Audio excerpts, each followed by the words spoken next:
সম্মানিত সাংবাদিক বন্ধুগণ, আপনারা সবাই জানেন এবং সারা দেশ বিদেশের মানুষ জানে যে গত 19শে জুলাই সোহরাওয়ার্দী উদ্যানে আমাদের যে ঐতিহাসিক জাতীয় মহাসমাবেশ হলো, সেখানে বক্তব্য রাখবার সময় তিনি অসুস্থ হয়ে সাময়িকভাবে একবার পড়ে গেলেন, আবার তিনি উঠলেন, আবার একটু কথা বলার সময় পড়ে গেলেন, এরপরে বসে তিনি বাকি বক্তব্য সমাপ্ত করেছিলেন।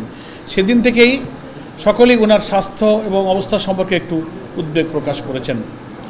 তো সেদিনের ঘটনার পর আমরা ওনাকে স্থানীয় একটি বেসরকারি হাসপাতালে আমরা নিয়ে যাই। প্রাথমিকভাবে পরীক্ষা নিরীক্ষায় ডাক্তাররা প্রাথমিক ধারণা করেছিলেন যে দারুণ রকম তাপমাত্রা ছিল এবং ডিহাইড্রেশনের কারণে তিনি অসুস্থ হয়ে পড়েছেন, এবং কিছু পরীক্ষা নিরীক্ষা তখন হয়েছিল। খুব বড় ধরনের অসুবিধা ওই সময় প্রাথমিক পরীক্ষায় ধরা পড়েনি। পরবর্তীতে পরীক্ষা নিরীক্ষা করা হয়েছে এবং সর্বশেষ আমরা ওই দিনে পড়ে যাওয়ার পর থেকেই ওনার ব্যাপারে পরীক্ষা নিরীক্ষার ব্যাপারে আমরা সংগঠনের পক্ষ থেকে খুবই সিরিয়াসলি উদ্যোগ গ্রহণ করেছি। সব কিছু একটা থ্রো চেক আপ করার আমরা চেষ্টা করেছি। তো গত 30 তারিখে ইউনাইটেড হাসপাতালে ওনার এনজিওগ্রাম করা হয়েছে। এর আগে আরও অনেক পরীক্ষাগুলো করা হয়েছে, ইসিজি অন্যান্য সব টেস্ট করা হয়েছে। তো আরও একটু নিশ্চিত হওয়ার জন্য আমরা ইউনাইটেড হসপিটালে এনজিওগ্রামের জন্য সিদ্ধান্ত নেই, এবং সেই এনজিওগ্রামের পরে ওনার হার্টে কিছু ব্লক ধরা পড়েছে। তো ব্লকের মধ্যে মেডিকেল ব্যাপার, আমরা ডাক্তারদের কাছে যেটা জানতে পেরেছি, ওনার সঙ্গে লাস্ট আমরা সাক্ষাৎ করেছি, উনি এখন পর্যন্ত মোটামুটি আলহামদুলিল্লাহ ভালো আছেন। আজকেও কথা হয়েছে দুপুরে জুমার পর। তো ব্লকের অবস্থাটা হচ্ছে হার্টের আর্টারিতে 3টা প্রধান ব্লক ওনার প্রথম দেখা যাচ্ছে, সেটা বেশি 80%, 85, 6 এরকম। আর কিছু আরও বেশি আরও কিছু ব্লক আছে 60, 67 এরকম, আরও 2-3টা ব্লক আছে। সব মিলিয়ে 5-6টা ব্লকের পাওয়া যাচ্ছে এনজিওগ্রামে। এটার কারণে কিন্তু আল্লাহ তাআলার খাস মেহেরবানি, আমরা বলবো আল্লাহর একটা কুদরত, যে এত ব্লক এবং এই যে পড়ে যাওয়া অনেক কিছু ঘটলো, আপনারা এই সপ্তাহে দেখতে পেলেন। আমরা ওনাকে জিজ্ঞাসা করেছি, ডাক্তাররা জিজ্ঞাসা করেছে যে আপনি কি কোনো কষ্ট অনুভব করেন, কোনো বুকে ব্যথা অনুভব করেন? আল্লাহ শুকরিয়া, উনি বলছেন যে না, আমি তো কোনো প্রেশার, কোনো কষ্ট, কোনো ব্যথা অনুভব করছি না, আলহামদুলিল্লাহ। এতটা অসুস্থতায় কিন্তু অনেকে বহু রকম আলামত এবং কষ্ট বোধ করেন। তো আমরা প্রথম চিন্তা ছিল যে এনজিওগ্রামে কিছু যদি ব্লক পাওয়া যায় তাহলে প্রাথমিকভাবে মানুষ তো রিং পরাবার উদ্যোগ নেয়। আমরা সেই চেষ্টাই প্রথমে ডাক্তাররা মনে করেছিলেন, এবং সেই চেষ্টা তারা করতে গিয়ে দেখলেন যে ব্লকের ধরনটা, এমনি তো 3টা আর্টারিতে খুব বেশি রকম ব্লক, আর বাকি যেসব ভেইন বা ব্লকে যে ব্লক হয়েছে সেগুলোর ধরনটা একটু জটিল। ওটা যদি রিং পরাতে যাওয়া হয় তাহলে বেশি রকম ক্ষতিগ্রস্ত হওয়ার আশঙ্কা ডাক্তাররা করেন, যে এটা ভালো করতে গিয়ে আল্লাহ না করুক কিন্তু বিপরীত হতে পারে। তার চেয়ে ওপেন হার্ট সার্জারি করে নেওয়াটাই ডাক্তাররা নিরাপদ মনে করেছেন।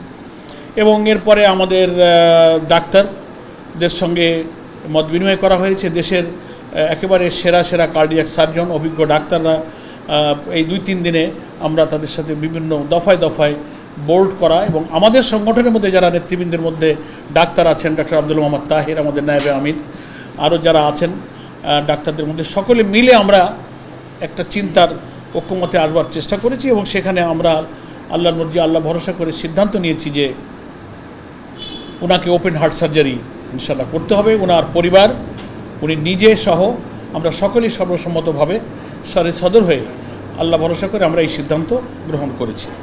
কেউ কেউ বলেছিলেন যে তাহলে যেহেতু ব্লকের পরিমাণটাও বেশি, ওনার বয়স ইত্যাদি কারণ ওনাকে দেশের বাইরে পাঠানো হোক। অ্যান্টিব্যাকটেরিয়াল অ্যাডিটিভ যুক্ত সেরা ওয়াটার ট্যাঙ্ক বিশুদ্ধ পানিতে ব্যাকটেরিয়া জন্মাতে দেয় না। অনেক আপনজনেরাই এই পরামর্শ দিয়েছেন, আমাদের মধ্য থেকেও দেওয়া হয়েছে, ফ্যামিলির সদস্যদের মধ্য থেকে বলা হয়েছিল, কিন্তু উনি সম্মতি দেননি। সম্মতি না দেওয়ার প্রধান কারণ হিসেবে উনি বলেছেন যে বাংলাদেশে কার্ডিয়াক চিকিৎসার ব্যাপারে যথেষ্ট উন্নত এবং উনি এটার উপরে আস্থা রাখেন। আর একটা বড় কথা হলো যে ওনার মতো একজন দায়িত্বশীল ব্যক্তি, যিনি একটি দলের প্রধান এবং জাতীয় নেতা হিসেবে কোটি কোটি মানুষের কাছে উনি পরিচিত, সম্মানিত, উনি যদি ওনার ট্রিটমেন্টের জন্য দেশের চিকিৎসা না নিয়ে দেশের বাইরে চলে যান তাহলে জনগণের কাছে কি মেসেজ যাবে সাধারণ মানুষ মনে করবে তাহলে বোধহয় আমাদের দেশের চিকিৎসা ব্যবস্থার বা ডাক্তারদের ব্যাপারে উনি কনফিডেন্স রাখছেন না, কনফিডেন্স লেভেলটা হয়তো একটু আন্ডারমাইন করা হবে। তো উনি সেটা মনে করেন না, উনি মনে করেন আমাদের দেশে কার্ডিয়াক ট্রিটমেন্ট এবং ডাক্তারদের পরে আমার আস্থা আছে, ফলে আমি দেশেই চিকিৎসা নিতে চাই।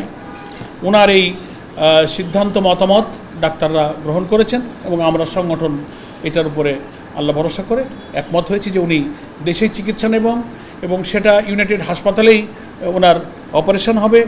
এবং অপারেশন করার ব্যাপারে আমরা আপনারা সবাই চেনেন বাংলাদেশের একজন রিনাউন্ড দেশসেরা কার্ডিয়াক সার্জন ডক্টর জাহাঙ্গীর কবিরের তত্ত্বাবধানে একটা টিম ওনার এই চিকিৎসার দায়িত্ব গ্রহণ করেছেন আল্লাহ ভরসা করে। আগামীকাল সকাল 7:30টার দিকে ওনাকে ওটিতে নিয়ে যাওয়ার সিদ্ধান্ত হয়েছে। মহান আল্লাহ তাআলার আমরা সাহায্য কামনা করি সুস্থভাবে। ওভারঅল অন্যান্য শারীরিক ব্যাপারগুলো কিন্তু মোটামুটি ডাক্তাররা বলছেন ভালো আছেন এবং অপারেশনের পূর্বের যে প্রস্তুতি সেটা ডাক্তাররা এখন গ্রহণ করছেন। যথেষ্ট ভিজিটর ওনার সঙ্গে দেখা করার জন্য ইউনাইটেড হসপিটালে ভিড় করছে প্রতিদিন। অ্যাডমিশন নেওয়ার পর থেকে ইমরিসেনাতে যখন ছিলেন 19 জুলাইয়ের পর তখনও, ইভেন ওনার বাসাতেও। এবং সে ব্যাপারে আমরা দেখছি যে দেশের বিভিন্ন রাজনৈতিক দলের সম্মানিত নেতৃবৃন্দ, ইসলামী দলের নেতৃবৃন্দ, আলেম ওলামা এবং কেউ সরাসরি ফিজিক্যালি আসছেন, টেলিফোনে প্রধান উপদেষ্টা, সরকারের অনেক উপদেষ্টা খোঁজখবর নিয়েছেন, সেনাপ্রধান টেলিফোনে খোঁজখবর নিয়েছেন, বাংলাদেশে অবস্থানরত অনেক হাই কমিশনার অ্যাম্বাসেডররা ওনার খোঁজখবর নিচ্ছেন, বিদেশ থেকেও ফোন করে খোঁজখবর নিচ্ছেন। তবে ডাক্তাররা রিকোয়েস্ট করেছেন ওনার চিকিৎসার সুবিধার জন্য ভিজিটরদেরকে আসা যাওয়া, কথা বলা, টেলিফোনে কথা বলা এটা বন্ধ হওয়া প্রয়োজন। যেহেতু কালকেই ইনশাল্লাহ ওটি হবে, এই জন্য আমরা সাংগঠনিকভাবে আজকে সিদ্ধান্ত নিয়েছি, কিছুক্ষণ পূর্বে নির্বাহী পরিষদের বৈঠক হয়েছে আমাদের নায়েবে আমির অধ্যাপক মুজিবুর রহমানের সভাপতিত্বে, যে আমরা স্ট্রিক্টলি এটা আমরা নিয়ন্ত্রণ করার সিদ্ধান্ত নিয়েছি যে উনি মোবাইলে কেউ ওনাকে ফোন করবেন না, উনিও যেন ফোনে কথা না বলেন। এবং আজকে থেকে ভিজিটর না যাওয়ার ব্যাপারে আমরা সিদ্ধান্ত গ্রহণ করেছি এবং উনি নিজেই রিকোয়েস্ট করেছেন যে আমার কাছে আর ভিজিটর না আসলে ভালো হয়, ওনার রেস্ট প্রয়োজন এবং সুস্থতা প্রয়োজন। সেজন্য আমি সাংবাদিক বন্ধুদের মাধ্যমে সারা দেশের আমাদের দিনই ভাই বোন, সংগঠনের ভাই বোন, প্রবাসে এবং সমস্ত মানুষের কাছে আমার আমিরে জামাতের পক্ষ থেকে আবেদন যে ওনার সুচিকিৎসার সুবিধার্থে ডাক্তারদের পরামর্শে মেহরবানি করে ওনাকে দেখার জন্য যে আবেগ, যে ভালোবাসা, যে মায়া আমাদের আছে, এটার প্রতি আমরা শ্রদ্ধা রেখে বলছি যে আপনারা বাসা বাড়িতে থেকেই আল্লাহ তাআলার কাছে ওনার সুস্বাস্থ্য এবং সুচিকিৎসার জন্য আপনারা দোয়া করবেন। আল্লাহ তাআলার কাছে সাদাকা দিয়ে, নফল সালাত, নফল রোজা রেখেও আল্লাহ তাআলার কাছে আমরা দোয়া করতে পারি। এটাই হচ্ছে ওনার জন্য এখন বড় প্রয়োজন। আশা করি উনি চিকিৎসা শেষে সুস্থ হবেন, আবার তিনি আমাদের মাঝে আসবেন এবং কথা বলবেন, তখন আমরা দেখা করতে পারবো ইনশাআল্লাহ। দেশবাসীর কাছে আমি সেই কারণে অনুরোধ করব যে আমরা যেন ওখানে যাওয়ার ব্যাপারে কোনো প্রচেষ্টা আপাতত পরবর্তী খবর না পাওয়া পর্যন্ত আমরা চেষ্টা করব। আল্লাহ চাইলে কালকে অপারেশন হয়ে গেলে একটা প্রথম ব্রিফিং তো ইনশাআল্লাহ আমাদের পক্ষ থেকে করা হবে ওনার চিকিৎসার সর্বশেষ খবর, সেটা আপনারা সময় মতো জানতে পারবেন।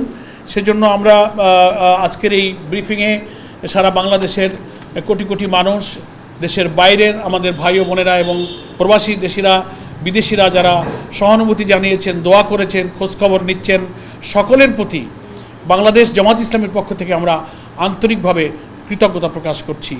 এবং আমরা আপনাদের এই দোয়া, ইসলামী আন্দোলনের নেতার প্রতি আপনাদের এই ভালোবাসার জন্য চিরদিন ঋণী থাকব, আপনাদের প্রতি আমরা চিরকৃতজ্ঞ থাকব। এটা মনে করি একজন নেক মানুষের উপরে, জনগণের এই মানবিক এবং নন্দিত নেতার প্রতি আপনাদের এই ভালোবাসা, এই দোয়া চিরদিন থাকবে। এটা দেশ এবং জাতির প্রতি আপনাদের ভালোবাসারই প্রমাণ। এই জন্য আমি আর প্রয়োজনীয় কথা যেহেতু বলে ফেলেছি, আমি আর কথা বাড়াতে চাই না। আপনারা সবাই আমির জামাতের জন্য দোয়া করবেন। আল্লাহ তাআলা হায়াত এবং মৌতের মালিক, তিনি সমস্ত কর্তৃত্ব, শক্তি এবং ভালো মন্দের মালিক, তিনি সব কিছুর উপরে কর্তৃত্বশীল। তাই তার কাছেই আমরা সাহায্য চাইব এবং তিনি অসুস্থতা, রোগ ব্যাধি তার তরফ থেকেই আসে, আবার শেফাও তিনি দান করেন। আমরা আল্লাহ তাআলার এই বান্দার প্রতি, যিনি বিরামহীনভাবে সারা দেশে ছুটেছেন, অক্লান্তভাবে, নিঃস্বার্থভাবে, আল্লাহর এই মুখলেস বান্দা, দিনের এই দায়ীর প্রতি দেশের প্রয়োজনে, জাতির প্রয়োজনে, ইসলামী আন্দোলনের প্রয়োজনে, তার বড় প্রয়োজন আমরা অনুভব করি। আল্লাহ তাআলা যেন তাকে সুস্থ করে নেক হায়াত দিয়ে আমাদের মাঝে আবার কাজের জন্য সক্ষমতা ফিরিয়ে দেন। এই দোয়া করে আমি আপাতত আপনাদের কাছে ব্রিফিংটা শেষ করছি।